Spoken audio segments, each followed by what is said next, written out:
Finding the right car buyer shouldn't depend on luck. It should be powered by data. Experian Automotive gives dealerships accurate, actionable data insights into their prospects and customers so you can reach the right consumer with the right message at exactly the right moment.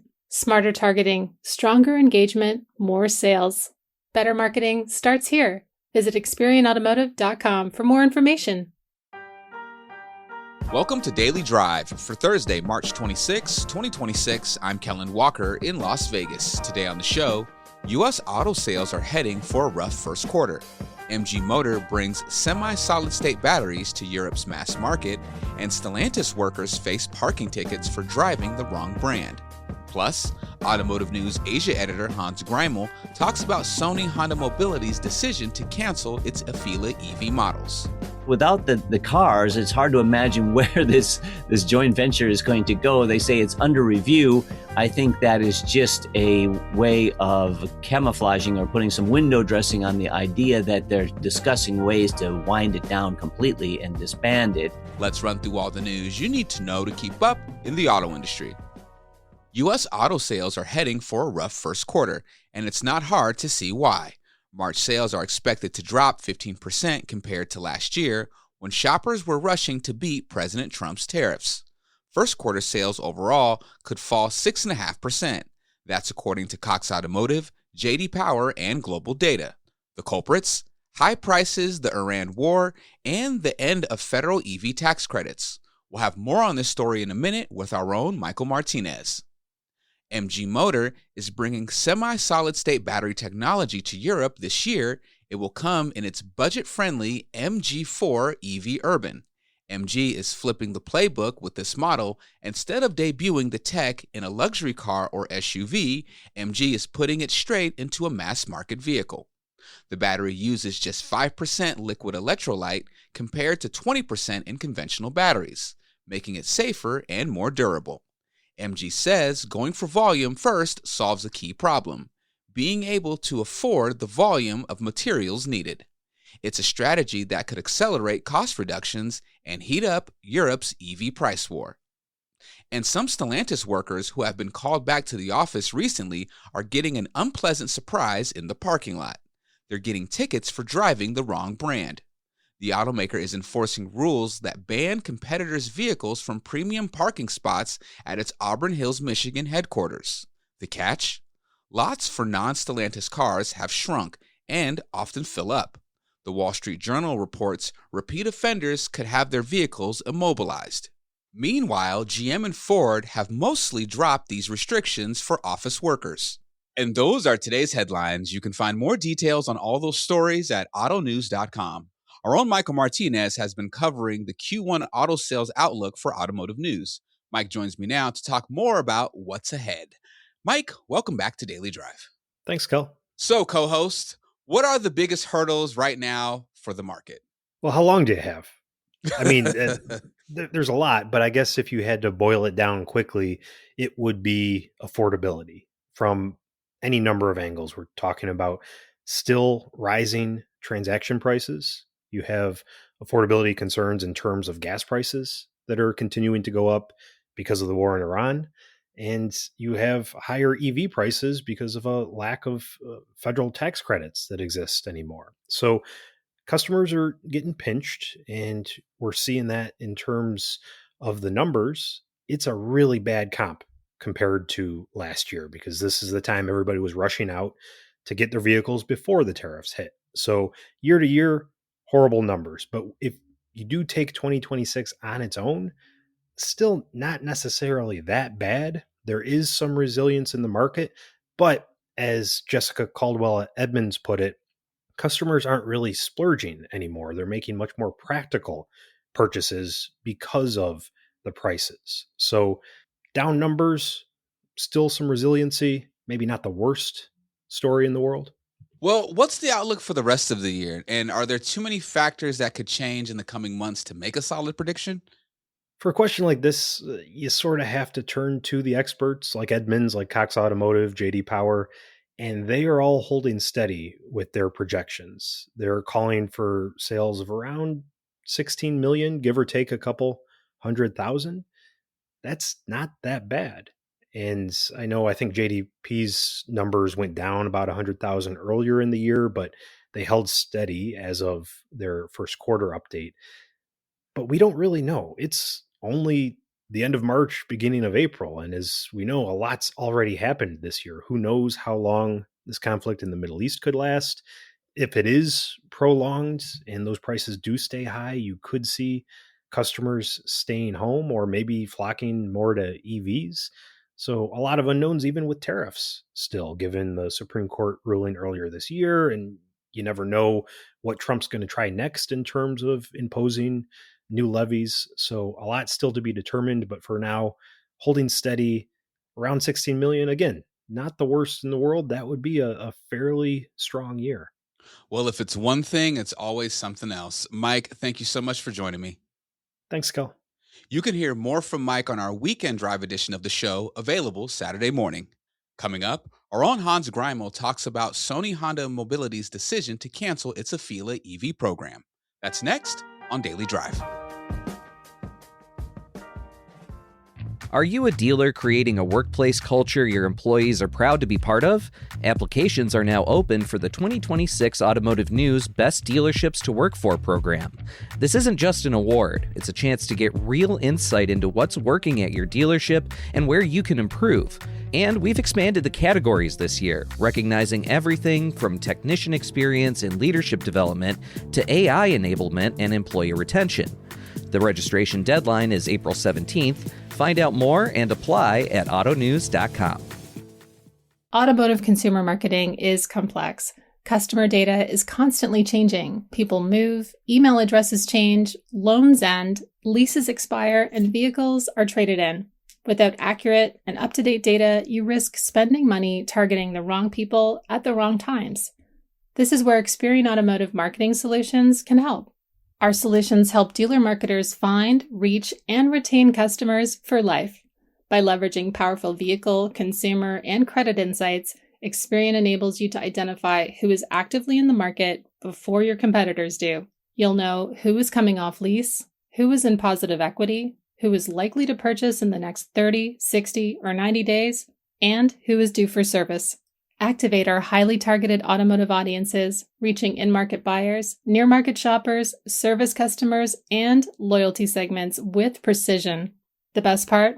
Our measurement solutions connect your marketing efforts directly to verified vehicle sales, allowing you to measure real ROI, not just impressions and clicks. Better marketing starts here. Visit ExperianAutomotive.com for more information. Welcome back to Daily Drive. I'm Kellen Walker. Sony Honda Mobility is the latest to toss out planned EV models after the loss of federal tax credits and slowed demand here in the U.S. The joint venture canceled its first two Afeela electric vehicles just months before the first model was supposed to reach customers in California. Automotive News Asia editor Hans Greimel spoke with Daily Drive executive producer Jake Neer about what went wrong with the Afeela project and what it signals about the broader challenges facing automakers trying to crack the EV market. Jake reached Hans at his home office in Tokyo. Hans, always great to have you here on Daily Drive. Thanks again, Jake. So maybe help me understand my own reaction to this news. I told myself in my head, I was like, you shouldn't be surprised by this. But for some reason, it felt surprising to read this morning. Maybe that it, was something I, wasn't expecting to happen now. Maybe it's the timing of it, but it's interesting because we've been hearing about Afeela for so long, and they've had these big splashy reveals, even as recently as just a couple months ago, it feels like. Make sense of it, Hans. Right. Well, I think the industry and the Honda watchers were waiting for this other shoe to drop ever since CEO Mibe announced earlier this month that it was canceling the three EVs for the United States and really pulling back from its EV first kind of approach. That was a reversal of Honda's longtime strategy of going completely, doing away with combustion engines and going completely electric by 2040. It was a very advanced, aggressive approach for a Japanese automaker. Although at the time it said it was pulling back from its own EVs, it didn't mention anything about a Sony Honda Mobility. And so we're waiting. I think most people were expecting some kind of fallout to happen for the JV as well. Yeah, and this also has implications for Honda's production, even here in the US, that the Afeela 1 sedan was slated to be built here in the US. What does that mean in terms of sort of Honda's strategy building where they're selling, to sort of steal a term from Toyota? Well, the Sony Honda Mobility was supposed to bring together kind of these two iconic Japanese brands, Sony, Honda, known worldwide for, at least at one time, for their cutting edge technologies, and to kind of bring the best of both worlds together and rekindle Japan's prowess for things like, the Walkman, or the Sony PlayStation, or the Honda Civic, or the Acura NSX, or something like that. These are kind of the power plays that we were kind of imagining to come out of Afeela. But the car was very expensive. The entry model was priced at around 90,000. It eclipsed 100,000, I think, in one of the upper trims. At those prices, I don't think you could expect big volumes for this. So although it was going to be made in the United States, these Afeela vehicles, I don't think Honda, it was going to be padding out a lot of Honda extra volume. So the impact to Honda is really under question. They never really committed to a volume target for the Afeela brand in the first place. And by all estimates, it was expected to be rather limited and meager volumes. Yeah, you're right that it's the same market conditions that led to Honda canceling those 3 EV models earlier that led to this. But as you mentioned, this is a little bit of a different segment, right? This is more in the luxury segment. What does this say about Honda's sort of, is this just a full-on retreat that we shouldn't expect them to change course in terms of powertrain anytime soon? Well, I don't think it's a full-on retreat. They're still committed to electric vehicles in the long run. They're keeping a couple electric vehicles still on the workbench here. They've got a 0 series that they're still keeping for India and Japan, I believe, and they still have some smaller EVs that they're hoping to sell in the Japan market and elsewhere. But for the US market, this is really kind of, they don't have any EVs anymore after this. So it's a full retreat, I would say, from the US EV market for the time being. And what we'll see instead is a doubling down on their hybrid powertrains. In fact, they have a new next generation hybrid powertrain coming out around 2028. They just have to get to that point in order to cash in on this new technology. You mentioned the relationship and the JV between Honda and Sony now. They didn't announce anything about dissolving the JV. So what is the likely outcome of that relationship, and can something be salvaged out of it? Right. Well, this was a JV started back in 2022. And, there was a lot of ballyhoo around it, kind of teased plans for 3 vehicles, the Afeela 1, which is a sedan, and then the next car would be kind of a compact crossover, and then maybe perhaps a third vehicle, which would be a larger crossover. They've announced that they're canceling at least the first 2 cars, development of them, and sales plans. So without the cars, it's hard to imagine where this joint venture is going to go. They say it's under review. I think that is just a way of camouflaging or putting some window dressing on the idea that they're discussing ways to wind it down completely and disband it. How it might limp on into the future is unclear without the cars. Perhaps Sony could keep this joint venture alive, and Sony could contribute its infotainment technology or its sensors or something to a new software system that Honda can use in its hybrids or use in its other cars. That's I can imagine that is one possibility. So still kind of taking something from Sony's contribution and using it in Honda's non-EV vehicles. You mentioned in your piece that dealers were very critical of Afeela for many reasons. What has been their reaction to this news? Well, I think the dealers are quite happy about this pullback of Afeela and the cancellation, at least for the time being in the United States. It looks like this will be a long-term permanent decision, and that would be, I think, fine with them. The Dealer Association sued the companies in California, saying that Honda's a factory decision to go with Sony and sell cars puts them in direct competition with the existing Honda dealers and therefore violates the franchise law. So they had that lawsuit already on the books. What happens to that next, I don't know, but this Afeela brand was a friend of the Honda dealer. I'm also wondering about the status of electrification from Japanese automakers, generally speaking. It does seem now that the early adopters, the Nissans, the Hondas, I guess Honda counts as at least more gung-ho about the electrification future. And then Toyota was sort of the laggard, as many people criticize them if they were pro EV. So now it seems like the tables have turned almost completely, right? That Toyota is actually expanding their EV lineup, where these other automakers are essentially retreating, at least like you said, in the US. Well, you're right. Toyota is really took its multi-pathway approach to heart. That's been its guiding principle or North Star for its powertrain strategy. It never says it's anti-EV or against EVs, but it sees EVs as just one piece of its powertrain puzzle. And it was late in putting that piece into the overall jigsaw puzzle, if you will.